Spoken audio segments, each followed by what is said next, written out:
அரவணை அடிச்சு தொத்திட்டா மாயா மனசுல இடம் பூச்சிடலாம். எப்படி ஐடியா? ரொம்ப பழைய ஐடியாவா இருக்கேன். ஒர்க் அவுட் பண்ணி காட்டுற பாக்குறியா? ஆனா அதுக்கு கொஞ்சம் வெப்பன்ஸ் தேவைப்படுதே. அது நம்ம கந்து பக்கத்தில் ஒரு குடோன் இருக்குல்ல, ஆமா. அதில் நிறைய வெப்பன்ஸ் இருக்கு, போய் எடுத்துக்கோ. குட். உண்மையிலேவா? Thanks bro. அங்கே குடோனே கிடையாதா, ஐடியாவை நான் ஃபாலோ பண்ணுறேன். மாயா எனக்கு தான்.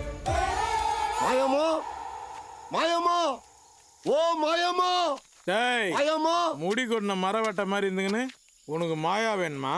ஆமா. டேய், எனக்கு முகத்துல கைப்பட்டா கோவம் வரும். ஓ, முகத்தை பார்த்தாலே எனக்கு கோவம் வருது.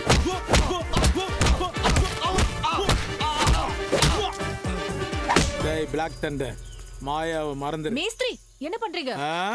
பார்த்தா தெரியல, மாப்பிள்ளை ஓட விட்டுங்கிறேன். அவர் என் பேஷண்ட். பிபி டேப்லெட் தீந்துச்சுன்னு ஃபோன் பண்ணாரு. அண்ணா, உங்க டேப்லெட்ஸ் கிளினிக்ல இருக்கு, போய் கலெக்ட் பண்ணிக்கோங்க. சரிம்மா. ஆ வரேன். பேஷண்டா? ஆ ஆ ப்ரெஷரா? ஆமா. அப்படி வருமாகார், நீர்மோர் எத்துனாரா? டேய், நீ தான்டா எனக்கு மோரு. நான் மோரா? இறக்குறேன்டா. என் மொத்த பிரச்சனையும் உங்களை இறக்குறேன்டா.